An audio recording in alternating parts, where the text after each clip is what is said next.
Assalamu alaikum wa rahmatullahi ta'ala wa barakatuh. Eid al-Mubarak. Bakkiriza bannange mu Katonda omu atayigizibwako eyatulaalika mu kusiiba kuno naye nga si kwaffe ffekka ng'Abasiraamu naye kwa abantu bonna abakkiriza.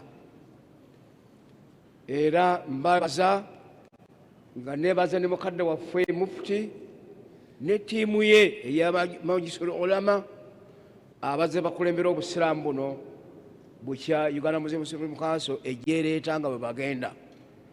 Mwebale kusiiba, neebaza kubanga siwulidde Basiraamu bangi bakwatiddwa balabiddwa bannamawulire bano. They are very good smugglers. Baali badde baga nti ono budaala twamulabye ng'afubutuka mu bbaala ekiro newankubadde baaziggalawo. Ekyo tekirabise. Kale mwebale era mwekuume bwe mutyo.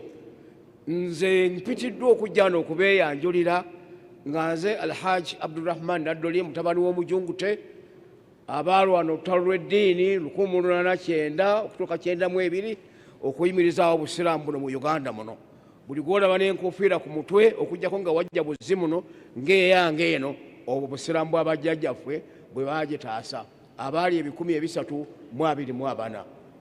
Kale nno n'olwekyo nga nze Deputy Chairman wa Uganda Muslim Council, nze nali mukulu we naye nga mukama wange oyo Mungu yamujjulula era naliyo nga tumuwerekera bwe ntyo ng'etteeka bwe lireeta batulonda babiri nti omu ajuluka ng'omulala atwala. Kano n'olwekyo nze ndi ku mugendo nga njiringisa ekigaali paka okulonda lukunaabeerawo naye njagala muntunuulire nga buli omu alina ensonga ye njagala ontunuulire era ontuuseeko obwetaavu bwo. Siyinza kutuuka buli maka okubuuza oba ki ekiruma Obusiraamu ki ekiruma Obusiraamu. Gwe noonya obinkwase tujja kukuyita mu lukiiko lwaffe olukulu era olulabirira Obusiraamu ku ddala obukulembeze. Nja kubaagaliza okumaliriza ekisiibo kino obulungi, okuweereza nga bwe kuteekeddwa okubeera, okwagalana kubeerewo, okusaddaka kubadde kw'amaanyi n'eddiini yabadde y'amaanyi, tugikuume kubanga oli yagamba nti abadde asinza mutume afudde naye abadde asinza Katonda asigadde muki mulamu. Kale ne Katonda tugende naye nga bwe tubadde naye mu Ramadan, tugende naye ne mu budde obw'engeri endala. Wa hadha assalamu alaikum wa rahmatullahi taala wa barakatuh. Endlessly, or it has to stop. Those who are in wars globally, let them come to negotiating tables and resolve their conflicts peacefully instead of resorting to bloodshed.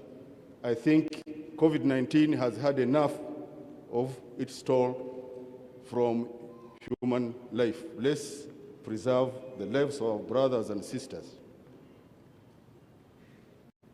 Congratulate His Excellency the President upon his swearing in as the new President of Uganda for another term of 5 years. We congratulate him. We call upon all Ugandans to come together, to forget the past. Let's come together, let's unite, let's forgive,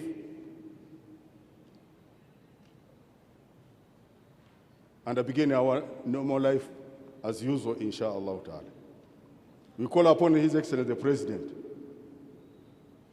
to pardon all those who have been in confinement due to this political situation which has been in the country, that let them be released, let them enjoy the freedom with their families. Some of them are Muslims, they want to enjoy Eid al-Fitr with their families. So we plead to His Excellency the President to pardon these people. Even those ones who have been the border riders who have their motorbikes confiscated. I see thousands at police stations. It is a desperate move by our youth to get daily bread. That's why they were still moving at late hours. Let them be pardoned at no cost and go back to their normal lives.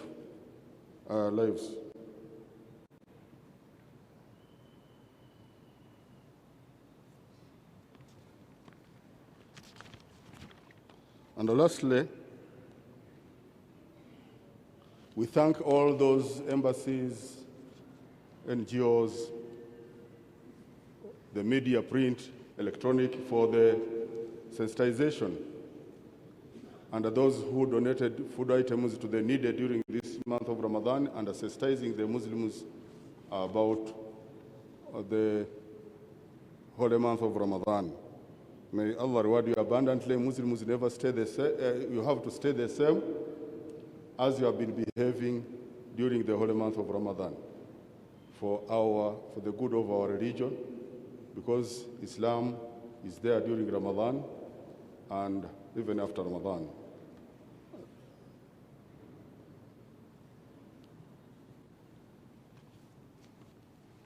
Let me call upon the Deputy Chairman, Najab Nadul, to say salam, and then I will take over and we'll continue. But here we have our Sheikh, the Imam, Sheikh Hussein Rajab Kakoza is with us, and he has been down for some time, for months, but Alhamdulillah he's now with us. Sheikh Hussein Rajab Kakoza, we pray for his good life. And we have the director of the World Islamic Society and the accountant are here to join us during these Eid celebrations. Thank you, Chairman. Assalamu alaikum wa rahmatullahi ta'ala wa barakatuh. Eid al-Mubarak. Bakiriza bannange mu Katonda omu atayigizibwako eyatulaalika mu kusiiba kuno, naye nga si kwa ffeffeka ng'Abasiraamu, naye kwa abantu bonna abakkiriza. Era mbabaza nga neebaza ne mukadde waffe Mufti ne ttiimu ye ey'Amajlisul Ulama abazze bakulembera Obusiraamu buno bukya Uganda Muslim Council egy'ereeta nga bwe bagenda. Mwebale kusiiba, neebaza kubanga siwulidde Basiraamu bangi bakwatiddwa balabiddwa. Bannamawulire bano, they are very good smugglers. Baali badde baga nti ono budaala twamulabye ng'afubutuka mu bbaala ekiro newankubadde baaziggalawo. Ekyo tekirabise. Kale mwebale era mwekuume bwe mutyo. Nze mpitiddwa okujja wano okubeeyanjulira nga nze Alhaji Abdurrahman Naddoli, mutabani w'Omujungute, abaalwana olutalo lw'eddiini 1809 okutuuka 92 okuyimirizaawo Obusiraamu buno mu Uganda muno. Buli gw'olaba n'enkofiira ku mutwe okujjako nga wajja buzzi muno ng'eyange eno, obwo Busiraamu bw'abajjajjaffe bwe baagitaasa abaali 324. Kale nno n'olwekyo nga nze Deputy Chairman wa Uganda Muslim Council, nze nali mukulu we naye nga mukama wange oyo Mungu yamujjulula era naliyo nga tumuwerekera. Bwe ntyo ng'etteeka bwe lireeta batulonda babiri nti omu ajuluka ng'omulala atwala. Kano n'olwekyo nze ndi ku mugendo nga njiringisa ekigaali paka okulonda lukunaabeerawo, naye njagala muntunuulire nga buli omu alina ensonga ye, njagala ontunuulire era ontuuseeko obwetaavu bwo. Siyinza kutuuka buli maka okubuuza owayi ki ekiruma Obusiraamu, ki ekiruma Obusiraamu.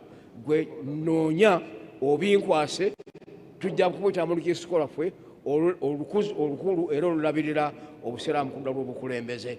Nja kubaagaliza okumaliriza ekisiibo kino obulungi, okuweereza nga bwe kuteekeddwa okubeera, okwagalana kubeerewo, okusaddaaka kubadde kw'amaanyi, n'eddiini yabadde y'amaanyi, tugikuume. Kubanga oli yagamba nti abadde asinza mutume afudde, naye abadde asinza Katonda asigadde muki? Mulamu. Kale ne Katonda tugende naye nga bwe tubadde naye mu Ramadan, tugende naye ne mu budde engeri endala. Wahadha, assalamu alaikum warahmatullahi taala wabarakatuh.